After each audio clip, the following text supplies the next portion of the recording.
Hi and welcome to the Market Alert for Monday, the 18th of October 2021. So stocks, bonds, crypto and copper soar as confidence crashes to decade lows. That's the illusion of all of this. Remain a slave to illusion, stocks 1% from record high, or a slave to the reality sentiment at 10 years low. That's the reality of where we are. Are we really crazy enough to believe this is going to work? Unbeknownst to the giddy participants, they're not just betting on the omnipotence of the Fed Politburo, they're also making it a maximum leverage bet that the madness of crowds will never end, i.e. buying the dip is what this subhead is referring to. 2022, the next year of rate shock. The Fed's policy mistake already happened. And next year everybody pays, and that's hyperinflation that it's alluding to there. Policy mistake has already happened. Greater than 30 trillion of global stimulus ending in inflation. Bank of America, absolutely spot on. The only thing I would correct in this or add is preface inflation with hyperinflation. Implied volatility. I didn't really look at this last week. It wasn't doing a lot, so I thought I'd bring it back for the beginning of the week. You can see it's dropped because the market, as the headline says, is only 1% from the all-time high. 13.53 down to 13.15 between Thursday and Friday of last week. You can see we're back down there in the lows, which is why I brought it back. We're starting to see heading towards the extremes, which is around 11.9%, I think, down in this area. I'll add it back tomorrow so we can see where we're heading. So let's have a look for this week's news first before we move on to looking at the Dow. Today we've only got industrial production.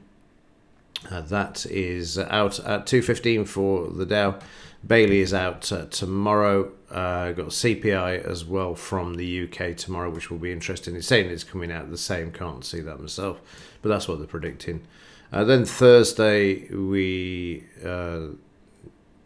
Wednesday we have just CPI. Hang on, let me just rewind here. Tuesday, Bank of England governor, and then Wednesday we get the CPI for the UK. I'm getting ahead of myself here. It's too exciting, isn't it? Philly Fed Manufacturing Index is out on Thursday, and then Friday we get a whole stack. It's the flash numbers, and that's a horrible morning, as you've probably got used to now. As you just get the trade going, and then all of a sudden we got some flash news out. So Friday is written off as far as the morning is concerned. Retail sales from the UK as well. That will be interesting as well, given the shortages. Okay, let's have a look at the Dow. This will be the one. You can see on Friday, as the headline alluded to, markets moving higher, trading up to 89%. From there to there, projected back, that takes you right to the 89%, and that's where the market is stopping at the moment. We went through the 35,063, so we can remove that, which was the resistance to the left there. That's where we are at the moment. There's the all-time high, which, again, the market is likely to head to and go through, so be prepared for that. So in the 30-minute chart, we can see prices moving higher from the start, bit of a selling half an hour session there, but continuing to move to the upside. Overnight we can see we've got an 89% retracement, and the market coming back once more to the high from here back to here as well, and now starting to move low. So a bit of weakness around at the moment in the Dow. As long as it stays above the DP level, that's all that matters. Also we've got this low here in the 30 minutes as well that hopefully will hold for those that have bought the dip. In the German DAX, this also showing a similar picture. You've got an 89% retracement from there to there, projected back, and the market gapping up towards this on the overnight, currently back sitting on the 78% retracement from those same levels as well. You can see less of a range for Friday for the German DAX, so even though the market's moved higher, it's under a bit of pressure, and the volume's not too far off the same amount as well, which again, indication of a bit of weakness coming into the market. 30-minute chart, the trading pattern was they moved it lower during Friday. It was more of a sideways range. I mean, when you think there's 50 points between these two areas, you can see how quiet it was on Friday. But eventually the market following the Dow and moving to the upside there and showing that same sort of weakness, currently under pressure from Friday's high. As the market gapped higher, there is a gap on the open there as prices moved over and now just sitting sideways and also coming back towards the DP as well. Whilst we're here, I'll cover Friday's intraday. I'm going to have to buy a new computer. The other one is 13 years old and it's struggling to do the recordings at the moment, along with everything else, and Windows 11 is coming out. The joys, That's how they force you to upgrade. So yeah, Friday we saw the market decline in the futures. Let me just bring that over. So when the 7 o'clock market opened, it moved higher initially and then just sailed to the downside, and it was volatile at the open, which you'd expect it to be. So the market was moved lower. We had a buy signal that failed to move higher. Then we had a sell that was filled. There was a 22-point loss on the buy side, and what I did here, wait and see if the market would go back through to this stop. It had the 200 MA there and the BRN, the big round number, and the 78%, and also it had some selling pressure there as well in that purple bar.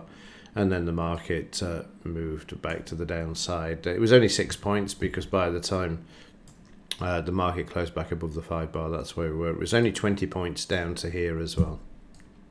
So the market then just traded sideways, as you can see. And then as the futures traders came on in New York, you can see the market being moved to the upside. And initially we moved to the upside as well. You can see them buying in here, just supporting the market.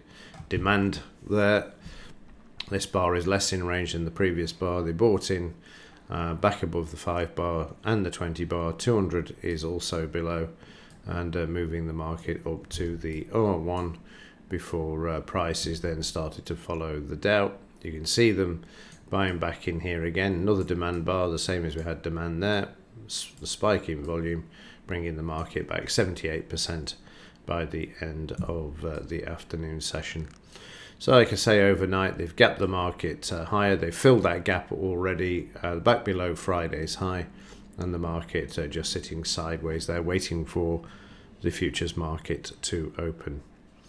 So the metals, surprise, surprise, were sideways on Friday. Certainly weakness overnight. Like I say, we're due for a correction in this market. The banks haven't manipulated the price down for a week or more, so we're due for that, aren't we? And overnight, got a bit of selling here. The market finding a bit of support at the moment, but it's stuck at the DP in the close. It's going to have to hold this level if it's going to move to the upside.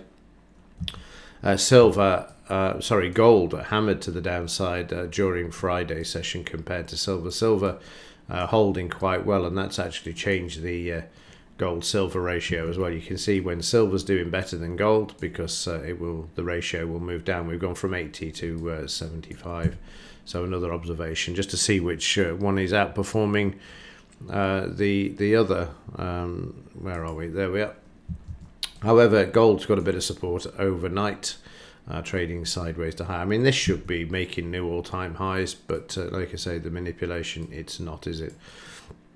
Dollar's got a bit of a bounce. We came down to 89%, which we looked at on Friday, and they're starting to move back to the upside. And this will be used also as the opportunity to slam the price of silver in particular, not so much gold.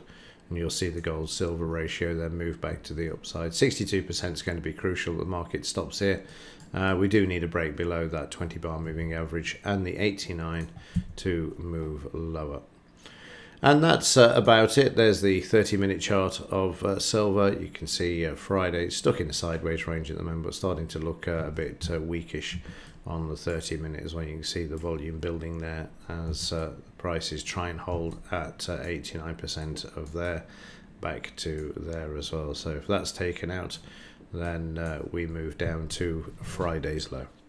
Okay, that's it for this one. If there's anything else to report, I'll let you know. But as ever, thanks for watching. See you in the next one.